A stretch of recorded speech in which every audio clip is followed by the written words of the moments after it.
तो ऐसा था कि डिफरेंट एलील्स जो होते हैं सेम जीन के वो एलोटाइप बना रहे हैं, यानी डिफरेंट पॉपुलेशन डिफरेंट मेंबर में डिफरेंट टाइप का एंटीजेनिक डिटर्मिनेंट होगा आपका एंटीबॉडी का। अब इसके बाद यहाँ पर एक बेंस जॉन प्रोटीन आपने सुना हो अगर, बेंस जॉन्स प्रोटीन ये क्या होता है?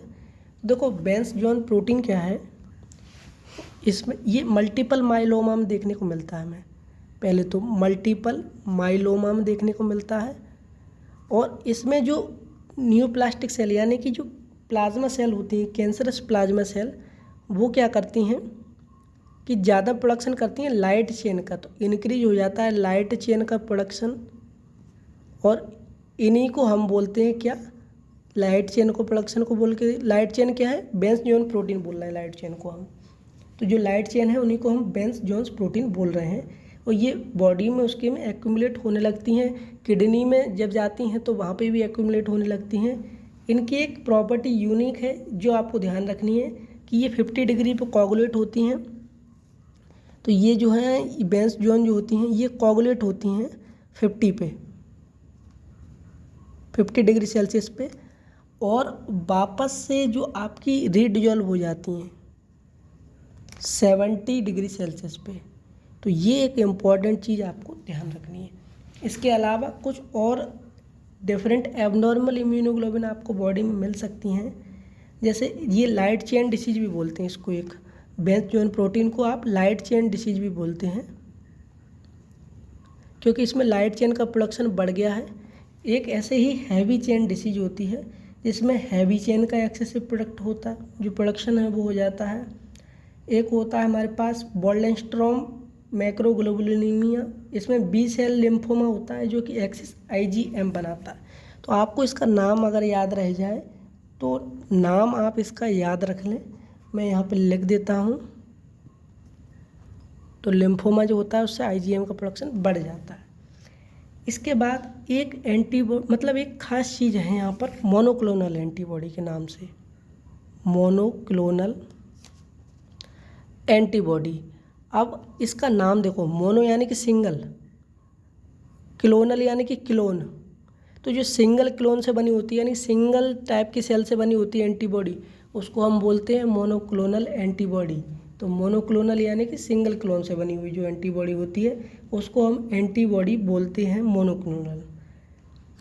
अब इसमें क्या होता है, सभी जो एंटीबॉडी होती हैं उनमें सिंगल टाइप का एपिटोप देखने को मिलता है।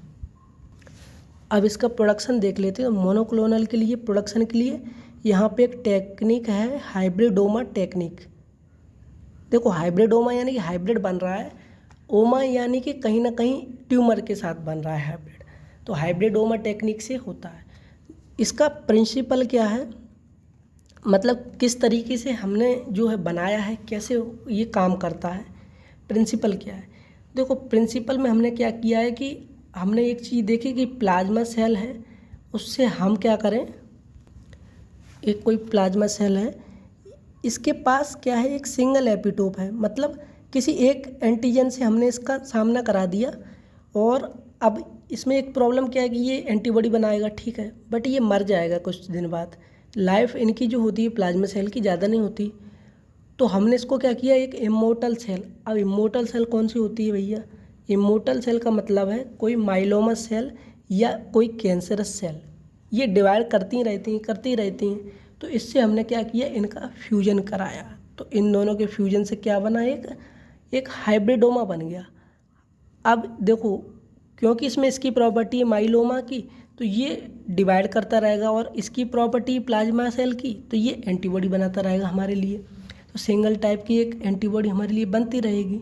अब इसका प्रोसीजर है वो भी दिया हुआ है, तो वो भी देख लेते हैं कि कैसे करेंगे। सबसे पहले इसको तो एक हम लेंगे, यहाँ पर एक माउस लेंगे, माउस में उसमें क्या करेंगे, हम इस एंटीजन को इंजेक्ट कर देंगे माउस में, तो इसमें प्लाज्मा सेल जो है वो बन जाएगी।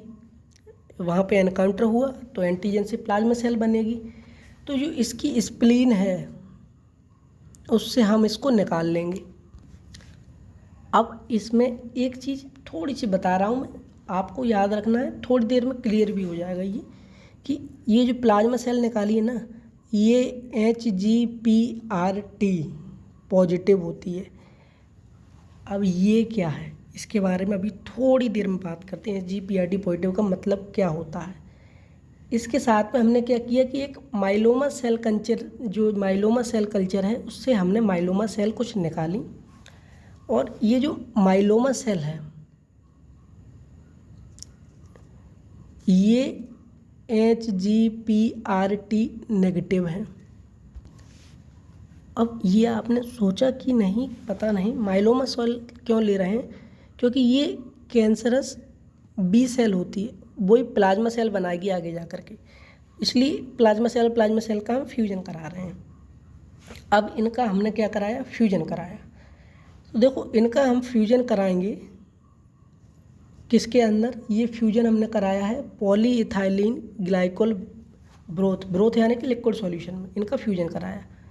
3 चीज़ें हो सकती हैं, प्लाज्मा सेल और ये माइलोमा मिल गई कोई, मान लो ये इसको हम ऐसे डिनोट करें और इसको हम ऐसे डिनोट करें कंप्लीट, तो मान लो 3 चीज़ें हो सकती हैं कि एक ऐसी सेल सिंपल प्लाज्मा सेल रह गई, उसने फ्यूजन नहीं कर पाई वो।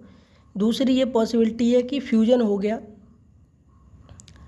और तीसरी ये कि सिर्फ माइलोमा सेल रह गई। अब देखो माइलोमा सेल HGPRT नेगेटिव है, प्लाज्मा सेल HGPRT पॉजिटिव है, और इन दोनों का फ्यूजन होगा तो ये HGPRT जीन आ जाएगा इसमें, तो ये भी HGPRT पॉजिटिव होगा। अब इसका क्या यूज है ये देखते हैं। अब हम जो कल्चर कर रहे हैं प्लेट पे, उस पे हम क्या करेंगे, एक मीडियम डालेंगे, HAT मीडियम प्रोवाइड करेंगे उसको। आगे हम क्या प्रोवाइड करेंगे, HAT मीडियम। अब इसका क्या काम है, HAT का फुल फॉर्म मैं आपको बताऊं तो वो होता है हाइपोजेंथिन अमीनो प्रोटीन और यहाँ पर थाइमिडीन। यहाँ पर थोड़ा मैंने मिस्टेक हो गया, ये अमीनोप्टेरिन है। तो अमीनोप्टेरिन जो होता है ये क्या करता है आपका, ये ब्लॉक कर देता है डी नोवो पाथवे जो होता है आपका सिंथेसिस का, जो आपका डी नोवो पाथवे होता है प्यूरिन सिंथेसिस का, उसको ब्लॉक करेगा तो DNA नहीं बन पाएगा, तो ये ब्लॉक कर देता है। अब इसके बाद एक पाथवे बचता है हमारे पास साल्वेज पाथवे, और साल्वेज पाथवे के लिए आपको HGPRT जीन चाहिए, यानी हाइपोजेंथिन ग्वानिन फॉस्फोराइबोसिल ट्रांसफरेज एंजाइम चाहिए, और थाइमिडीन काइनेस चाहिए। अब देखो यहाँ पर माइलोमा के पास तो है ही नहीं है ये जीन, और इसीलिए हमने दूसरा पाथवे ब्लॉक कर दिया अमीनोप्टेरिन से, और इसको हाइपोजेंथिन और थाइमिडीन दे रहे हैं, तो ये तो ग्रो नहीं कर सकती भाई पूरी, इसके पास तो है ही नहीं। ये 2 ग्रो कर सकती हैं, इसके पास है HGPRT पॉजिटिव और इसके पास भी है, क्योंकि फ्यूजन से बन गया। बट ये जो है डाई कर जाएगी आगे जा कर के, क्योंकि ये इमोर्टल नहीं है, बट ये सर्वाइव करेगी और ग्रो करेगी। अब इसका यूज क्या है, इसको हम देखो ये जो एंटीबॉडी बनी ना मोनोक्लोनल एंटीबॉडी, इनका हम यूज कहाँ कर सकते हैं, इनका हम डायग्नोसिस में यूज कर सकते हैं, और कहाँ पे यूज कर सकते हैं, इम्यूनोटॉक्सिन की तरह कैंसर सेल के लिए यूज कर सकते हैं, टारगेट करें उनको, और यूज कर सकते हैं हम इसको पैसिव इम्यूनिटी के लिए। तो ये 3 जगह हम इनको यूज कर सकते हैं, और भी